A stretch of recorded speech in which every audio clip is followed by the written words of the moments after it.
Cyberpunks and retro nerds, welcome back to another episode of Neon Trash. Hey. Old Johnny Rocket's back in the helm here, along with Tommy the Hammer. We are your hosts for this evening, and tonight the pick is none other than Hell in the Pacific. That's right, I felt like a war flick, and this is something actually our good buddy Doodleys has let me borrow, and I've had it for like over half a year, and I still haven't watched it. Sorry, bud. But we're going to fix that tonight. We're going to watch this. Super excited. We've got Lee Marvin, we've got Toshiro Mifune, who's, kind of, we're mingling worlds here as far as old American and Japanese cinema. These are both very famous actors in their respective countries coming together for this one. And I'm excited. I've not watched this before, but I'm aware of the story. I've seen the movie Enemy Mine, which was kind of based on this movie. So I'm looking forward to this. Yeah, I've never really heard of it myself personally, but I love Lee Marvin. I mean, come on, great actor. You guys know this routine. Check out that motherfucking trailer. Peep that shit. And when we get back, you guys are gonna know our opinions on Hell in the Pacific. Specifically in the Pacific. Pacific.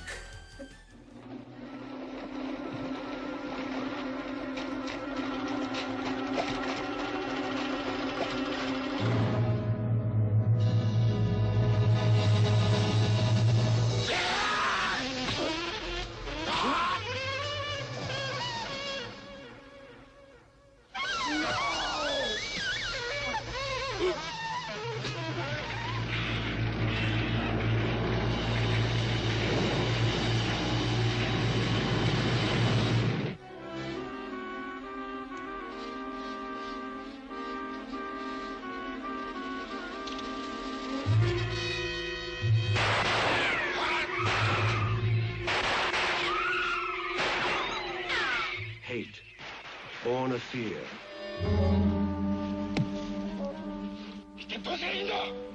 Respect, born of strength. Come and get it!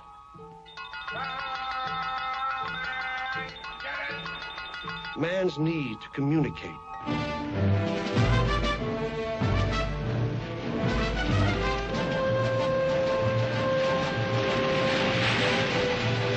Two of the screen's outstanding artists in a motion picture of unique power, of rare beauty, of fascinating danger.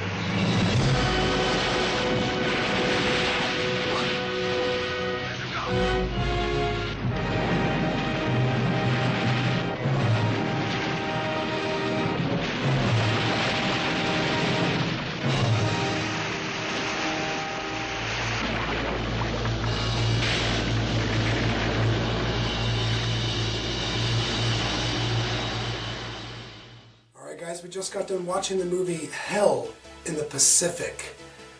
Wow, what a movie. And I gotta say, when I was watching it, I thought to myself, there is no other movie that is more Adam McDougal's than this flick right here. But what a film. The performances are amazing. Cinematography, gorgeous. The music, superb. So, this is definitely a movie that I can gravitate towards. I love the era that it was filmed during. It's a story that has been done before, in years, since it was released. But, wow, what a poignant way to tell this tale, because there's a number of scenes that I thought were quite surprising and shocking. I want to add it to my collection. What about you, John? I don't know if I needed to add to my personal collection, but it's funny, like going through it, like I'm reminded of, this might be a little non sequitur, but it reminds me of the one time I got to go actually scuba diving for real. Like I was kind of, I took a real fast crash course. I was like, okay, I can swim, I can handle this, right?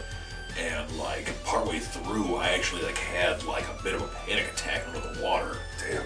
And I managed to kind of snap myself out of it. I kept my cool and was proceeding to go with the dive, but I'm glad I went through that experience, but man, was it an ordeal at the time. It's like going through this, like I found myself holding my breath in a number of spots because it was so tense. You know, you're just right in the middle of the literal hell these guys are going through. Yeah. You know, so you're just living everything with them, every tense moment. You know, just trying to survive, trying to get their boat going.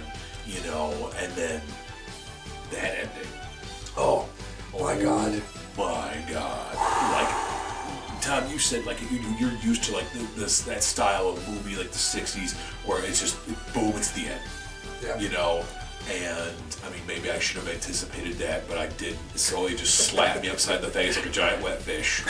You know, like I'm just like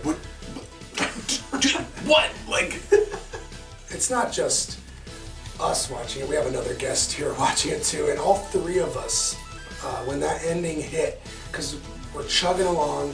Here's our main characters.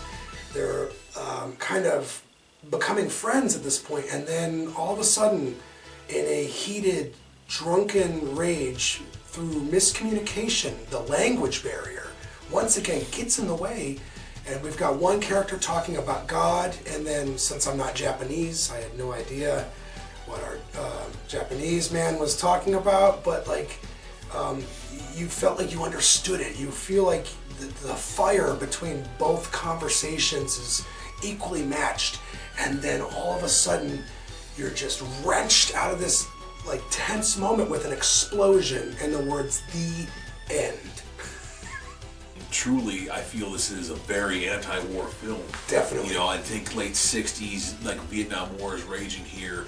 Like, this is a very poignant anti-war film because at the end it's like, what the fuck are we even doing this for? Yeah. Like, what is even the point here, guys? Like, you know, how different are we? Right. You know, and Yeah. as various nationalities or peoples around the world, like, how different are we really? And the answer is, we're not. Yeah. We're really not. We're all human. You know. We all suffer the same. We all have emotions and feel, you know, empathy. You know, we can, you know, as a species, and that's what this movie paints for you. Is it shows that, you know, two men from two different sides are thrust into a very difficult situation, and they make the most of it, and they survive, and then that ending. I mean, and that's all we're trying to do on this planet is survive. As much as I don't like that ending, I completely understand that ending, and I think it's actually like quite fitting, and it does the job of really driving that message home. So I'm gonna give this movie 10 out of 10 stars. The acting was absolutely phenomenal. The settings were amazing. That soundtrack was amazing. Yes. The cinematography was amazing. And like I said, even though, yeah, that ending, like, I didn't like it, it upset me, I understand. I get it. I think this is an excellent film. 10 out of 10 as well. And we were kind of talking about how the movie Enemy Mine has very similar, you know, narrative elements to this film here. Two different films with two different executions, and I was obviously wondering how similar they might be. Yeah. And really, there's not a lot. I mean, there's just a little bit. yeah, it's just the Honestly. basic circumstances for our main characters, and that's it. And Enemy Mine Pretty much. is definitely a lot more of a optimistic, friendly, you know. It takes a lot of that edge off. Cause, Yeah. I mean, It's more about the buddy system in Enemy Mine, whereas Yeah. this is the buddy system is there, but at the end of the day, we're talking about war here, people, and war is never good, and it's fucking horrible. I can see this being very polarizing. I can see more modern audiences, you know, Gen Z, if you will, like not digging it as much, you know, just because it's way different from stuff that's made today, you know. Yeah. And it's just, you know, not that one's bad or good. It's just different. Just how you it's know? done. Yeah. So that's I think why we were confused by the ending a little bit, just because they had to film it differently. You know, different because shots. it's all practical. They couldn't, you know, exactly, you know, CGI the building collapsing on the guys at the end or anything. They basically had to, like, basically blow up a building and had you film it. assume that this building blowing up was they were in this building as it was blowing up and that's the end, so it was a little like, wait a minute, huh? Kind of ambiguous, So so maybe back then those moviegoers would have been able to grasp that easier because they didn't have all that other super well developed CGI to all that Explain it, They didn't hand have walk more, them they through didn't have it. more realistic looking films to base it against. Right. So I mean. Yeah. It is a movie of the times, but man, I don't know. I get it. Excellent choice, John. And I hope we've been informative to you guys. Until the next time, tune in to Neon Trash. Cheers, folks.